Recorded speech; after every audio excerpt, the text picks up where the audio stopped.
Welcome back to Fox Explainer. Today I'm going to show you an action drama film movie from 2021 called Nobody. Spoilers ahead. Don't forget to subscribe to my channel for more content like this. Watch out and take care. A badly beaten man in handcuffs reaches into his pocket for his cigarettes. He slowly takes a can of tuna out of his jacket and opens it as he smokes. He puts a kitten on the table that came out of his jacket. A man and a woman sitting on the other side of the table ask him questions.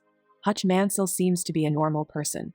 He has 2 kids with his successful wife, Becca, and works in the office of his father in metal laws fabrication business. The monotony of his daily routine is starting to get to him. His son Blake doesn't even greet him when he comes home from work because he doesn't respect him. After another mind-numbing day, he goes to bed and sleeps on the other side of the pillow that his wife has put between them. A neighborhood dog barks. Hutch gets up and goes to find out what's going on. He goes into his daughter's room and finds her sound asleep. As he goes down the stairs, he hears a noise that sounds like someone is breaking into the house. Hutch grabs a club for golf.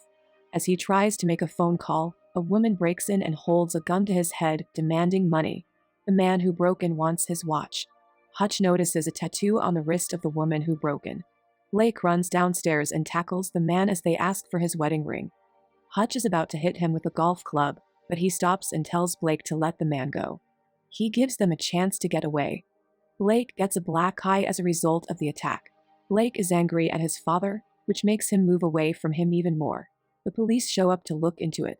Hutch gets mad at himself for not stopping the intruders. His family is sad about him and goes back to bed. When Hutch goes downstairs to sleep on the couch, his daughter Sammy joins him. She is the only person who cares about him. She tells him they need a cat. Blake asks Hutch if he could talk to him for a project he's working on about veterans. Hutch says that he was just an auditor, and Becca suggests that Blake ask his uncle, who was a real soldier. Hutch says that Grandpa was there when things happened. The family gets up and starts their day. Sammy gives him a hug as she goes. The neighbor tells Hutch that he would have beaten the people who broke in. He brags about his new car and says in a cruel way that it's all he got from his father, so there's nothing to be sad about. His week starts all over again. When he gets to the factory, Charlie, his annoying brother-in-law, asks him why he didn't stop the thieves. He offers Hutch his gun, but Hutch turns it down. Charlie tells him over and over again to protect his sister Becca. Hutch takes the gun and puts it in an empty cardboard box behind the refrigerator. Eddie goes up to Hutch to talk about his fair offer to buy his business.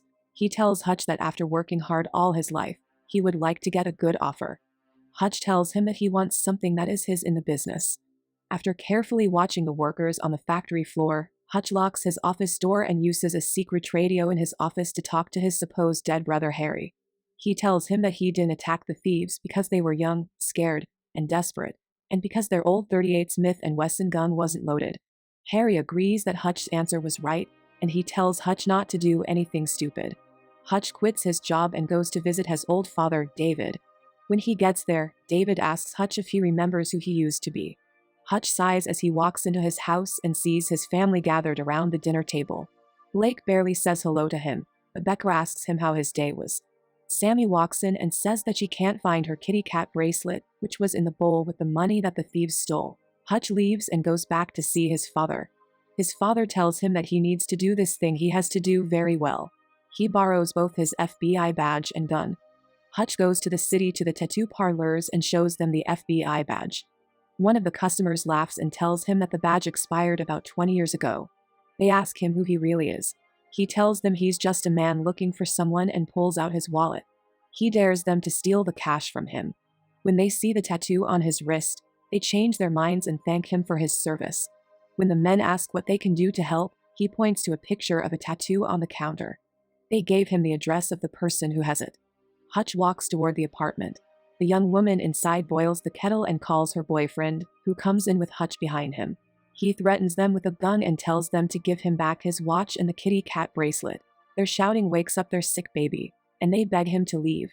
Hutch walks out into the rain and punches the alley wall several times. He is filled with sadness and anger. He boards the bus and sits in the back. A fast-approaching car stops the bus, and 5 drunk Russian thugs walk up to the closed door. A young girl is sitting alone. The female bus driver looks scared as she opens the door.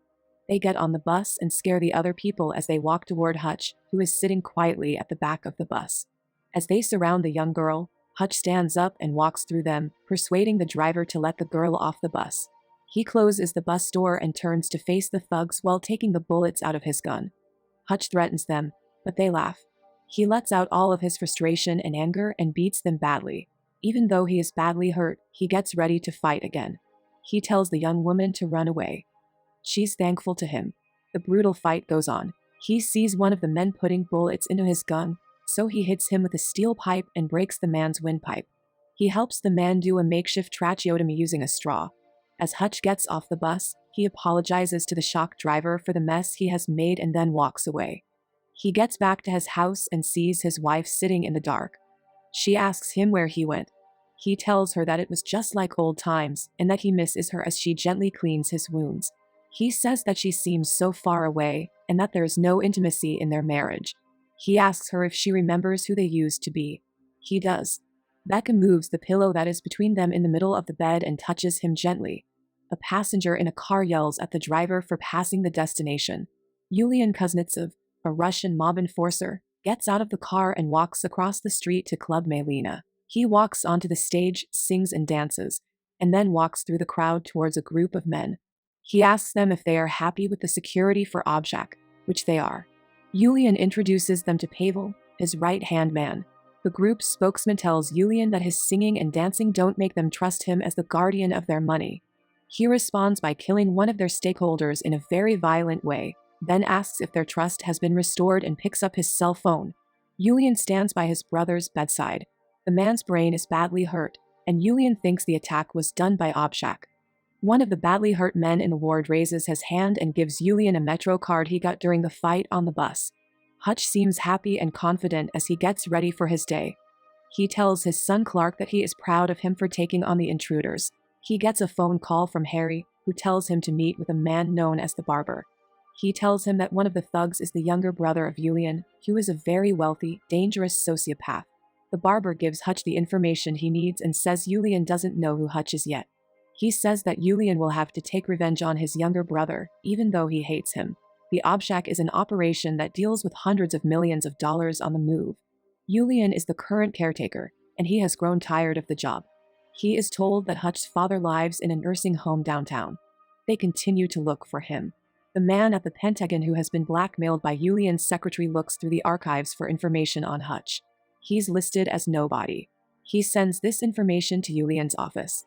Hutch is happy as he cooks a delicious meal for his family and suggests that they all go to Italy. He sees a car coming and tells them to go to the basement immediately. Yulian has sent a group led by his right-hand man Pavel to attack Hutch at his home. Hutch is standing in the darkness and launches his own attack, killing most of the men. Pavel finally stuns him with a taser. They drag Hutch to the car and throw him into the trunk, where he breaks his wrist to get out of the handcuffs. Hutch finds a fire extinguisher and uses it to blind his captors. A car crashes into a traffic light. Before Pavel dies, Hutch tells him what he is. Hutch rushes home to open the basement door for his family. Becca drives the kids to a safe place. Hutch puts the dead and injured men on his couch and starts to talk. He says that he used to be auditor, an assassin hired by intelligence agencies to kill people who were considered untouchable or too hard to catch. He did his job well until he let a person he was supposed to kill for stealing government money go free. For once, he listened to the man before he killed him.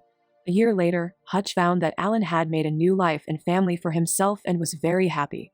Hutch decided to retire against the wishes of his bosses. Since then, he has done everything he can to block out the memories of his old life.